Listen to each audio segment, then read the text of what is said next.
There are units so secret that the British government did not officially acknowledge their existence for decades.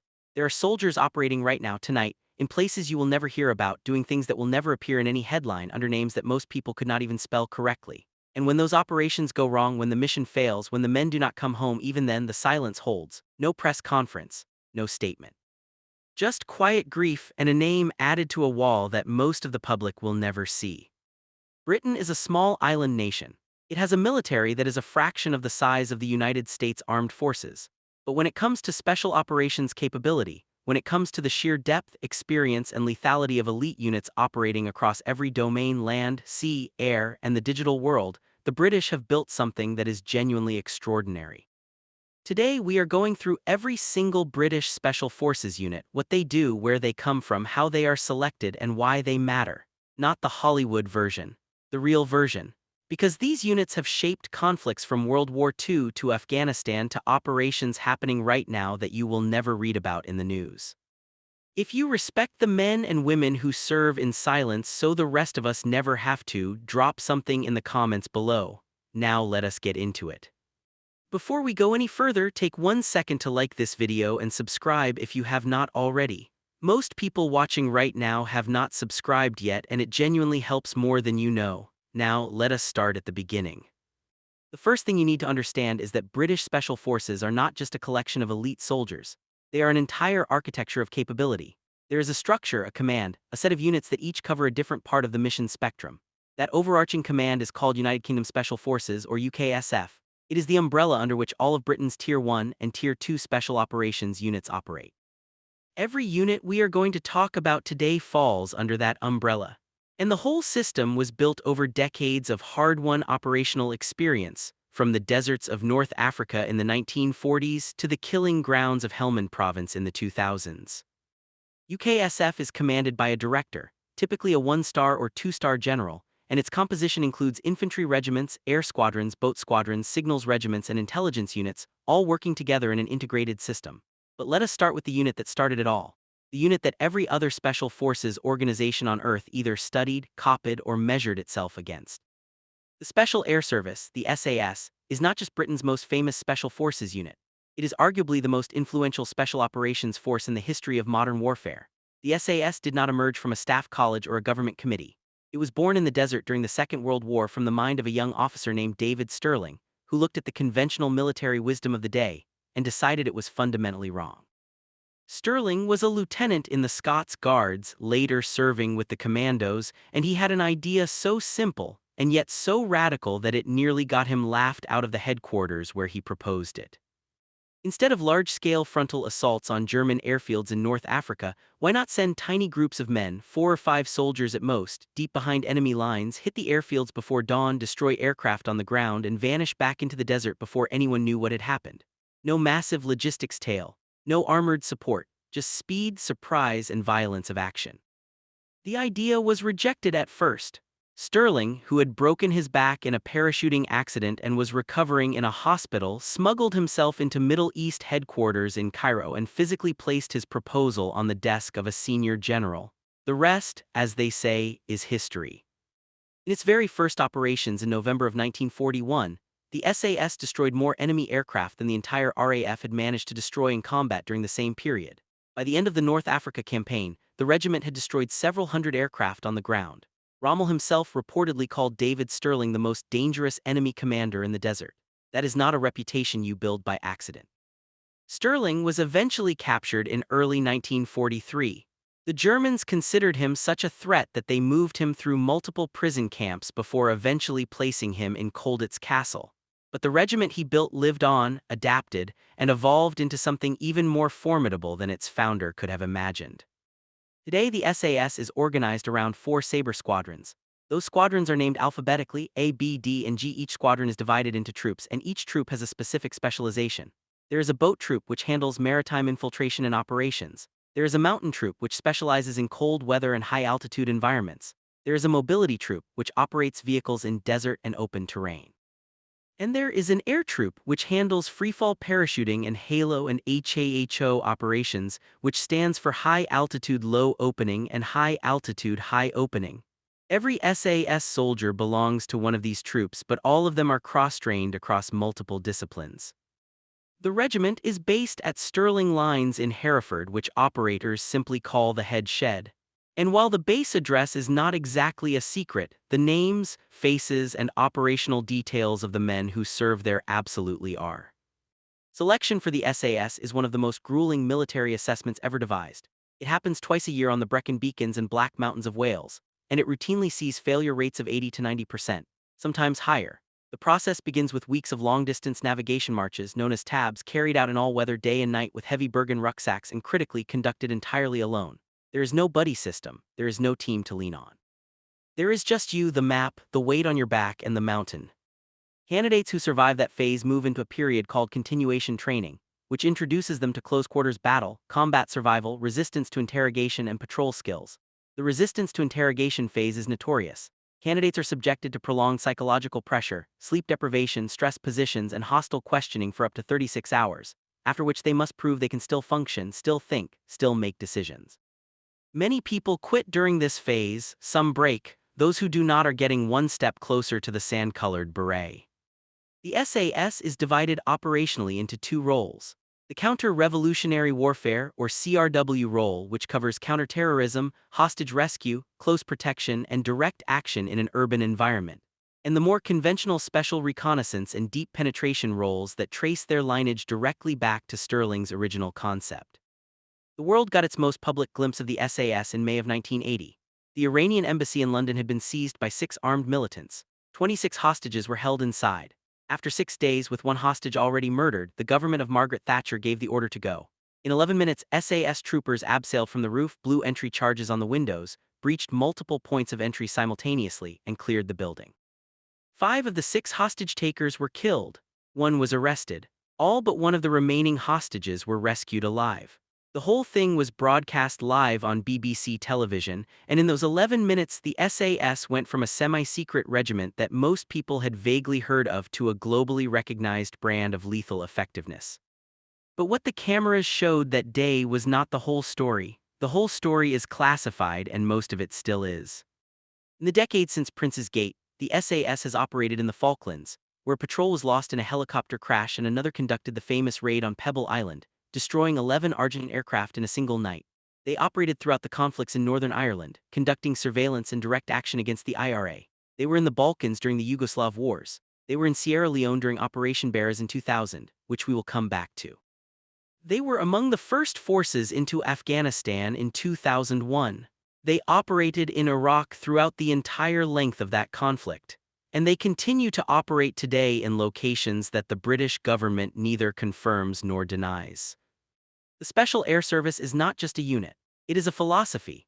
The belief that a small number of highly intelligent, extraordinarily fit, deeply trained individuals operating with autonomy, creativity, and the willingness to accept risk can achieve things that entire conventional armies cannot. That philosophy has been proven correct repeatedly at enormous cost over 80 years of continuous operation. Now the sister regiment. The Special Boat Service is the SAS of the maritime domain, and in certain special operations circles, operators will tell you quietly that the SBS is actually the more elite of the two. That is a debate that has been running inside Hereford and Poole for decades and will probably never be fully settled. What is not debatable is what the SBS is capable of. The Special Boat Service traces its lineage back to the Second World War, specifically to units called the Special Boat Section and the Combined Operations Assault Pilotage Parties, or COPPs, whose job was to swim silently onto enemy beaches in the dark, measure gradients, map obstacles, and bring that intelligence back to commanders planning amphibious landings. These men paddled canoes into Axis harbors. They swam under enemy ships and placed limpet mines on their hulls. They went ashore alone on beaches that were supposed to be impassable and came back with the information that made major operations possible. Today, the SBS is based at Royal Marines Barracks Poole in Dorset. Unlike the SAS, which recruits from the entire British Army, the SBS draws primarily from the Royal Marines, specifically from Royal Marines commandos who have already passed the commando course and earned the Green Beret. They are already elite before they even begin SBS selection, which is part of why SBS operators tend to be extremely quiet about their capabilities. They do not need to advertise. SBS selection is every bit as brutal as SAS selection, with the added dimension that candidates must demonstrate water confidence, diving competence, and the ability to operate in the maritime environment in ways that go far beyond anything a conventional marine would be expected to handle. Closed-circuit diving, which leaves no bubbles on the surface. Lock-in and lock-out procedures from submarines. Long-distance ocean swimming. Closed canoe operations in complete darkness. Parachuting into open water. The SBS trooper has to be comfortable in every conceivable maritime environment because the ocean is his battlefield. The SBS is organized into squadrons designated by letters, similar to the SAS structure, and each squadron contains various troops with different maritime specializations. Their mission set includes maritime counterterrorism, which means they are the unit that responds when a ship or offshore platform is seized.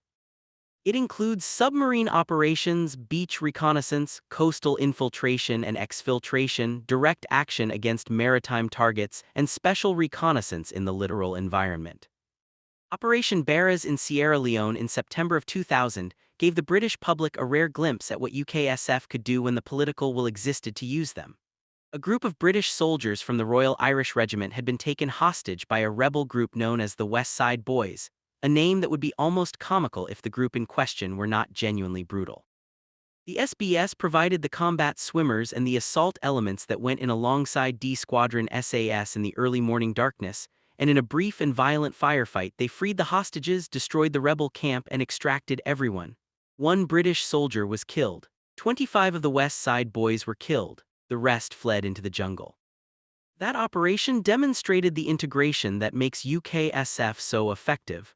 The SBS and SAS are not rivals in the field. They are complementary capabilities that work alongside each other, each bringing something the other cannot fully replicate. During the wars in Iraq and Afghanistan, the SBS operated extensively in riverine and coastal environments, particularly in southern Iraq during the initial invasion in 2003, where SBS boat troops were instrumental in securing the Al-Faw Peninsula and protecting the critical oil infrastructure from being destroyed before coalition forces could take it. In Afghanistan, SBS units operated alongside SEAL Team 6 and Delta Force as part of the Joint Special Operations Task Forces that hunted high-value targets across the country for over a decade. The SBS is small, perhaps 300 to 400 operators at any given time, possibly fewer. Its true size is classified, but what it can do with those numbers is disproportionate to any conventional measure of military capability. Now let us talk about the unit that supports both the SAS and the SBS from the air. Because getting special forces into and out of hostile territory is itself a mission requiring extraordinary skill and courage, and in Britain, that mission belongs to a very specific group of aviators. The Special Forces Support Group is not an aviation unit. But before we get to air support, we need to talk about this organization, because it represents a fundamental evolution in how Britain thinks about special operations. The SFSG was created in 2006, drawing heavily from lessons learned in Iraq and Afghanistan, where the demand for special forces capability was vastly outstripping the available supply of SAS and SBS operators. The problem was straightforward: you could not grow more SAS soldiers quickly. Selection existed to be selective. You could not simply lower the standards to generate larger numbers. That would destroy the very thing that made the regiment effective.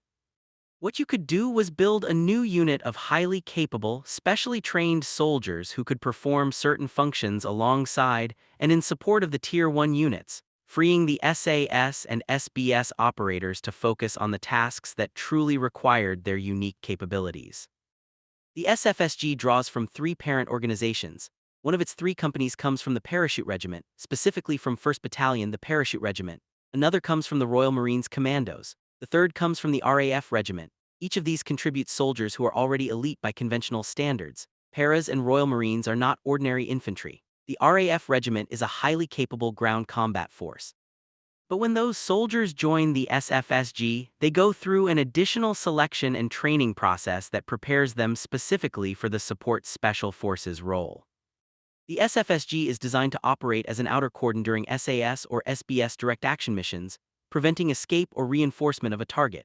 They also conduct their own direct action missions of a slightly less sensitive nature, freeing Tier 1 assets for higher priority tasks. They provide fire support, they conduct deliberate assault operations, and they have been used extensively in training partner forces in various conflict zones. In Afghanistan, the SFSG operated extensively in Helmand Province, working alongside Afghan special forces and conducting their own clearance operations in areas that were far too dangerous for conventional troops without being quite at the level of sensitivity that would require SAS or SBS involvement. They were a critical part of the overall special operations architecture. The SFSG is also one of the few units in the British military that wears both the Para and the Royal Marines distinctions simultaneously, reflecting its dual heritage. The unit wears a distinctive black stable belt and carries a pride in its identity that is independent of its parent units. It is not the SAS, it does not pretend to be. What it is a highly capable Tier 2 Special Operations Force that makes the entire UKSF system more effective by taking on tasks that would otherwise have to wait. Now, let us talk about the aircraft that get these men where they need to go. The 657 Squadron Army Air Corps and the Special Forces Flight are the Army's contribution to getting special operations elements into and out of target areas. But the primary aviation support for UKSF comes from the Royal Air Force, specifically from 7 Squadron, 47 Squadron, and most importantly, 31 Squadron, all of which form part of what is broadly referred to as the Special Forces aviation capability. The Chinook helicopter is the workhorse of British Special Forces aviation. The large twin-rotor aircraft is fast for a helicopter, capable of carrying large numbers of personnel or significant cargo loads, and in the hands of Special Forces flight aircrew, it is operated in ways that go far beyond what standard Chinook crews are trained to do. Nap of the Earth flying at night, using terrain to mask the aircraft from radar and enemy observation. Approaches to unprepared landing zones in mountain, jungle, and desert environments, long-range infiltration with extended fuel tanks, immediate action drills when taking fire on approach to a hot LZ. The RAF pilots who fly these missions go through their own selection and training process to fly for UKSF. They have to prove not just that they can fly well, but that they can exercise the kind of independent tactical judgment required when you are the man in the cockpit miles behind enemy lines with a load of SAS troopers in the back and no room for second guessing. Alongside the Chinooks, C-130 Hercules aircraft from 47 Squadron have historically provided the fixed-wing support for UKSF operations, particularly for HALO and HAHO parachute insertions, which require a high-performance, pressurized aircraft capable of operating at altitudes where supplemental oxygen is mandatory. As the C-130 has been phased out of British service, the A400M Atlas transport has taken over some of these roles, though the transition has not been without growing pains. There is also the question of maritime patrol and intelligence-gathering aviation assets that support UKSF, but that territory begins to blur into the world of signals intelligence and the other unit we need to discuss. The United Kingdom Special Forces Signal Regiment, commonly known as the UKSF Signal Regiment or simply the Signal Regiment, is one of the least talked about units in the entire UKSF structure, and that is precisely because it does one of the most sensitive jobs. Without communications, special operations do not happen. You can have the best operators in the world, the best pilots, the best equipment, but if you cannot communicate securely, reliably, and in all conditions, the mission fails. The Signal Regiment provides the communications backbone for the entire UKSF structure. But this unit is not simply a collection of radio operators. It includes specialists in signals intelligence, electronic warfare, and increasingly, cyber operations. The modern battlefield is saturated with electronic emissions, and the ability to exploit, disrupt, and deny the enemy's communications while protecting your own is a critical special operations capability. The UKSF Signal Regiment trains its operators to a level of technical sophistication that goes well beyond anything in standard Royal Signals units. The regiment provides dedicated communications detachments that embed with SAS and SBS squadrons on operations. They set up the communications architecture that allows a small patrol deep in hostile territory to talk securely to the headquarters in Hereford or to a command center in a forward operating base. They maintain the satellite links, the encrypted burst transmission systems, and the network infrastructure that ties the whole UKSF enterprise together. In the counterterrorism role, the signals specialists play an even more specific function. The ability to intercept communications, geolocate a target based on his phone or radio emissions, and feed that intelligence in real time to an assault team that is minutes away from the target, is a capability that has been refined through years of operations in Northern Ireland, Iraq, and Afghanistan. The Signal Regiment's role in that chain is central, even if it never gets mentioned. Now let us talk about a unit that is so deeply embedded in the secret world that even its name is something most people have never encountered. The Special Reconnaissance Regiment, or SRR, was officially created in 2005, announced publicly by the Secretary of State for Defense in a written parliamentary statement. That announcement was itself remarkable, because the British government does not routinely announce the creation of new special forces units. The fact that it did suggested that it wanted at least some level of transparency about what was being built. What the announcement did not explain was exactly what the SRR would do, who would serve in it, or how it would operate. What we do know, pieced together from open-source reporting, former service personnel accounts, and occasional parliamentary disclosures, is that the SRR is the British military's dedicated Special Reconnaissance Unit. It was formed in part by incorporating the capabilities of older units that had existed under various names, including elements with roots in Northern Ireland surveillance operations. The SRR recruits from across the three services, Army, Navy, and Air Force, including both male and female personnel. This is significant because it is one of the few UKSF units to include female operators in frontline roles. The nature of special reconnaissance, which often involves covert surveillance in urban environments, fitting into local populations, operating undercover for extended periods, makes gender diversity an operational asset. A male operator cannot blend in everywhere. A female operator can access environments and use cover stories that are not available to her male counterpart. The SRR recognized this and built it into its structure from the beginning. Special reconnaissance is a term that sounds simple and is anything but. It covers the covert observation of targets, the gathering of intelligence through human presence, the placing and maintaining of surveillance devices, and the ability to spend days or weeks in an observation post without being detected, reporting in real time on what is happening. These missions require a different set of skills than direct action. The SAS and SBS operator who can breach a door in 3 seconds still needs someone to tell him who is in the room and what time they go to sleep. The SRR provides that information. The regiment is believed to have operated extensively in Afghanistan and Iraq, where its covert surveillance capabilities would have been invaluable in building the intelligence picture around high-value targets before assault elements were tasked against them. It likely operates today in a range of locations that will not be disclosed for many years, if ever. There's also a legacy of the SRR's predecessor units to understand. During the Troubles in Northern Ireland, the British military ran several highly classified surveillance units that operated in plain clothes across both sides of the border, tracking IRA personnel, monitoring arms caches, building the intelligence picture that eventually allowed both military and law enforcement to dismantle significant parts of the Republican paramilitary structure. Those units went by various designations, including 14 Intelligence Company, sometimes called the DET, and other classified organizations within the broader intelligence architecture. The SRR represents the consolidation and professionalization of those capabilities in a formal regimental structure under UKSF command. The existence of female personnel in a frontline special operations role, decades before the official policy changes that allowed women into direct combat roles in the regular military, says something important about how special forces think about the problem. They do not start with policy. They start with operational need, and they build the capability to meet it. The SRR did that before most of the British public even knew the regiment existed.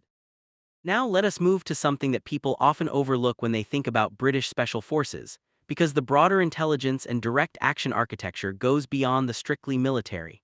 The relationship between UKSF and the Secret Intelligence Service, MI6, is one of the most significant and least discussed aspects of British special operations capability.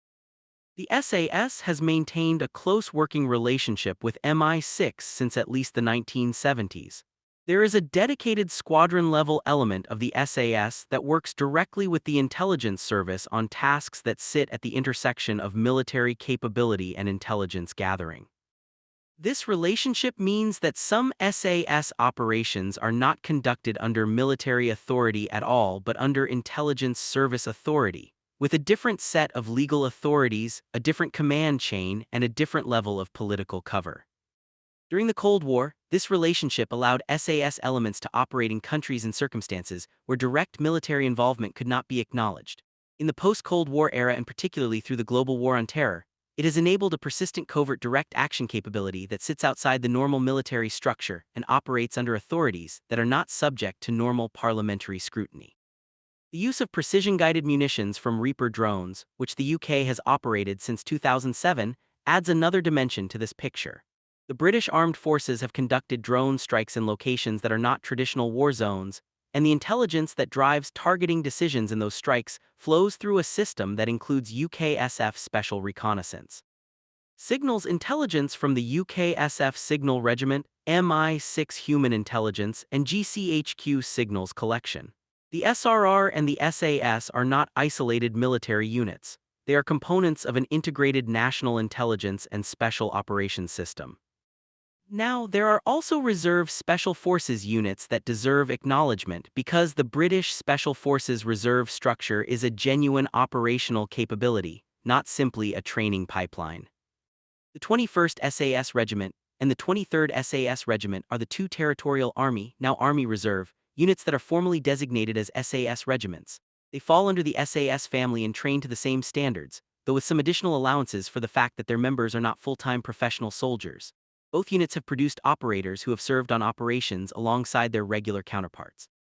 Both conduct selection processes that, while they may differ slightly in structure from the regular SAS course, are not fundamentally less demanding. The men who pass SAS reserve selection are not receiving a watered-down credential. They have met a standard that the vast majority of professional soldiers from any country would fail. The 21 SAS has its roots in the post-war reconstitution of the regiment, when the wartime SAS was disbanded and then rebuilt as a territorial unit before the regular regiment was reformed in the 1950s. In a very real sense, the territorial regiment kept the SAS alive during the years when the British government was not sure it needed a regular special forces capability. It took the experience of operations in Malaya to convince the establishment that the answer was yes, it absolutely did. The 23 SAS was formed slightly later and covers a different geographic area of the United Kingdom in terms of its recruiting base. Both regiments maintain permanent training staff and conduct exercises both domestically and internationally. There is also the Royal Marines Reserve element that feeds into the SBS structure, and there are reserve signals and intelligence units that support the wider UKSF reserve framework. The reserve component of British Special Forces is more significant than it appears on paper. Now let us go back to something we touched on earlier and give it the depth it deserves. The relationship between the SAS and counterterrorism is not just about the Iranian embassy. It is about a sustained 40-year effort to build and maintain one of the world's most credible and responsive counterterrorism capabilities, and the organizational structure that has been built around it. The Counter-Revolutionary Warfare Wing of the SAS, often called the CRW Wing, is the element of the regiment specifically dedicated to counterterrorism. It maintains the immediate action capability that can respond to a terrorist incident in the United Kingdom, and it maintains the deliberate action capability that can plan and execute complex hostage rescue and counterterrorism missions overseas. The Immediate Action Team, sometimes called the SB Team or the Special Projects Team, is the on-call element at Sterling Lines that is always ready to move. When a terrorist incident occurs in the United Kingdom, these men are the ones whose phones ring, whose kit is packed before they even finish the call, who are boarding a helicopter or aircraft within a very short window and heading toward whatever the problem is. They train for this constantly. Hundreds of hours each year spent perfecting entry techniques, close quarters battle, hostage rescue drills, the mechanics of moving through a confined space and identifying and engaging threats without hitting the people you are there to save. The CRW Wing also maintains close relationships with equivalent counterterrorism units around the world, including the American Delta Force and SEAL Team 6, the German GSG-9, the French GIGN, the Israeli Sayeret Matkal, and others. These relationships are not merely ceremonial.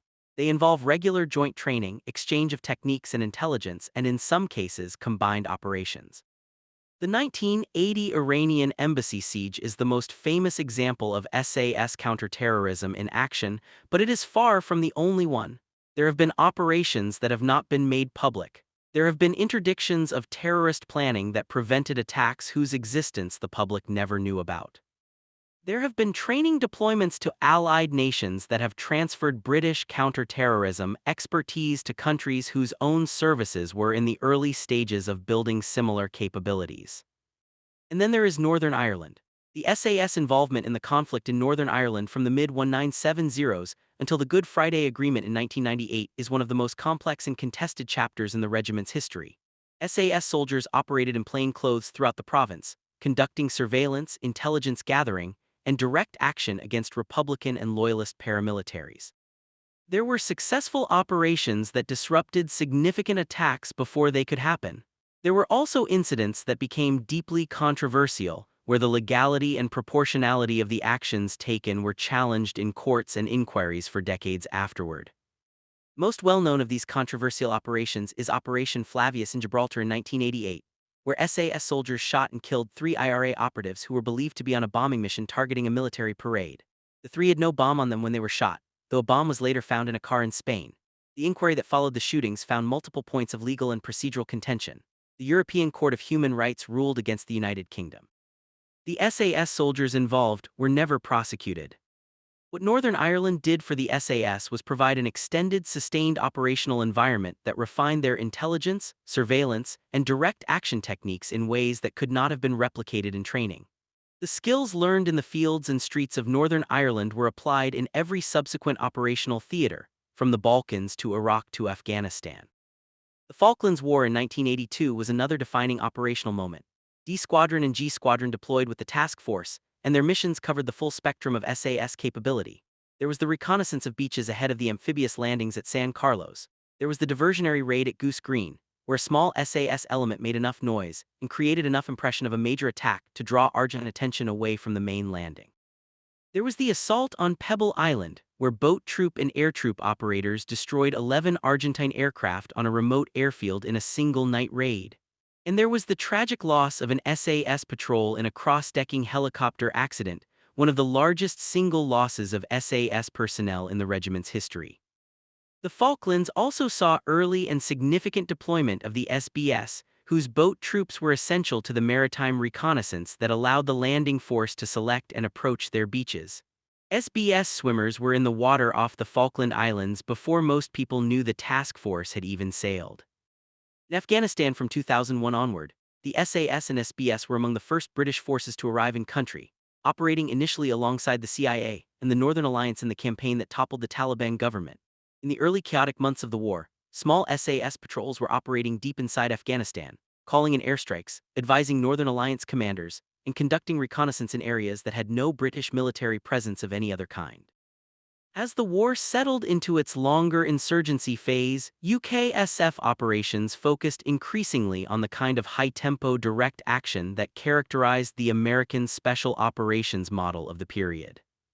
Task force operations targeting Taliban commanders and bomb-making networks saw British SAS and SBS operators conducting multiple operations per night in some periods, building the intelligence picture through captured detainees and seized materials, then using that intelligence to drive the next operation, and the one after that, in a relentless targeting cycle.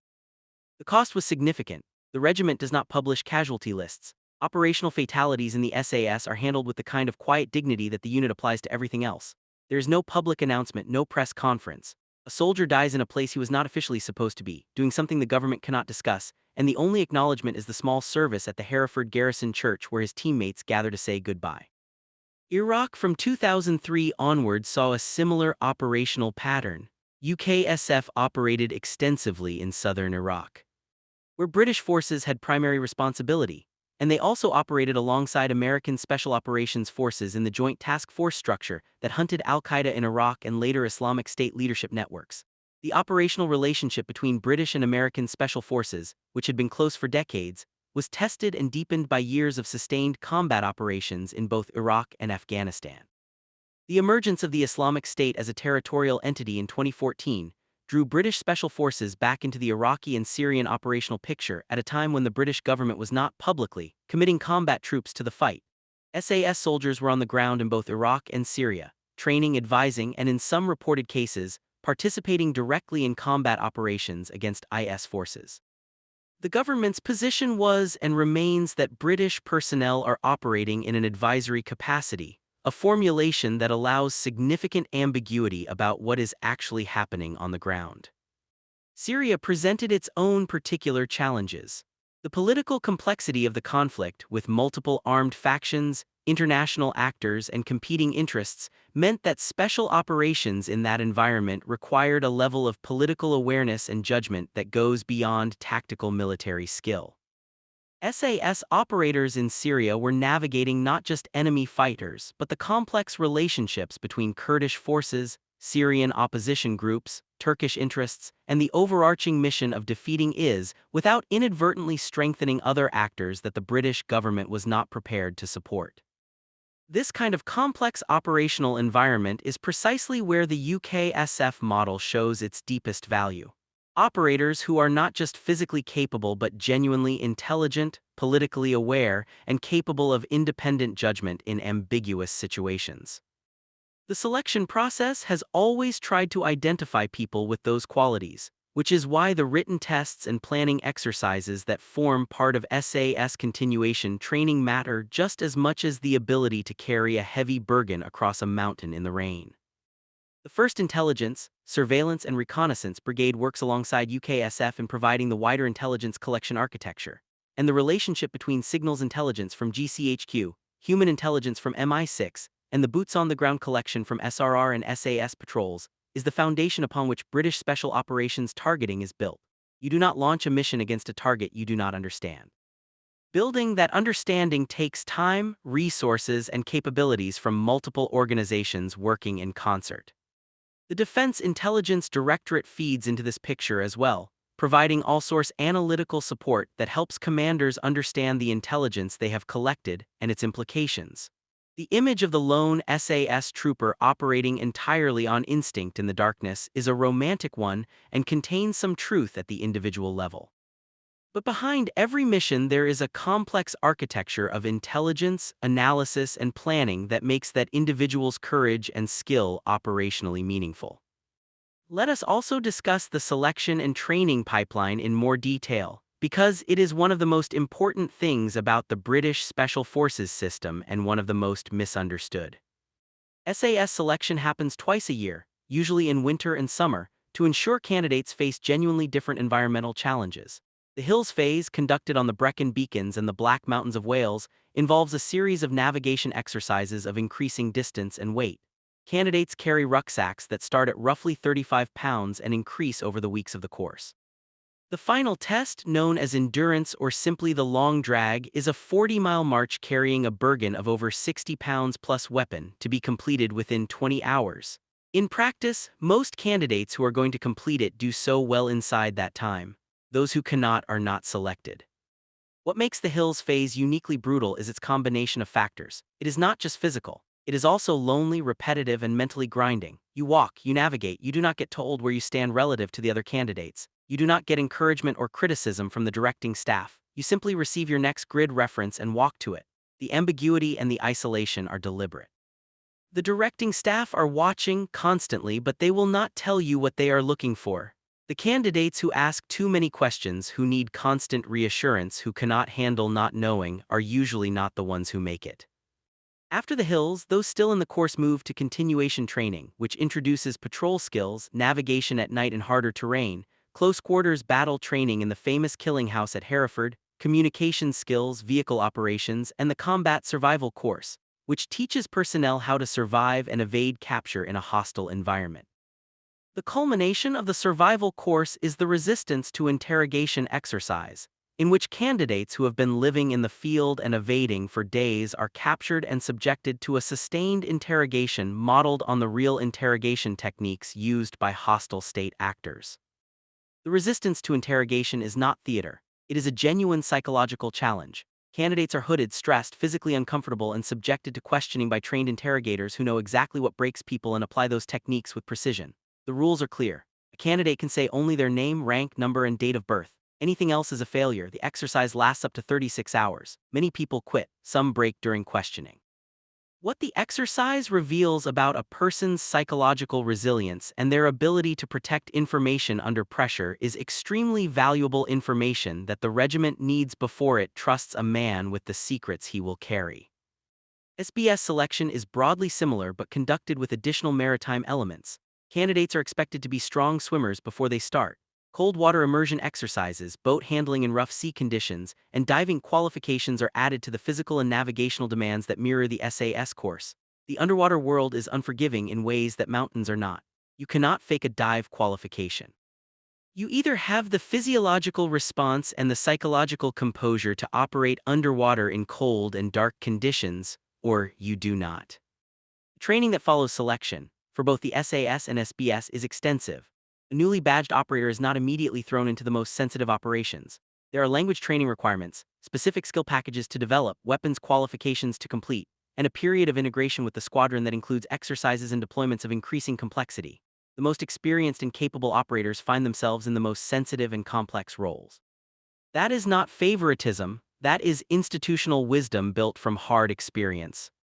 Now, the question that always comes up when people discuss the SAS and related units is the question of legality. What legal authority allows these units to do what they do? The British government operates under a framework that distinguishes between overt military operations, which are subject to parliamentary oversight and publicly acknowledged, and covert or deniable operations, which are conducted under authority delegated from the Secretary of State for Defense or the Foreign Secretary, and which are not publicly disclosed.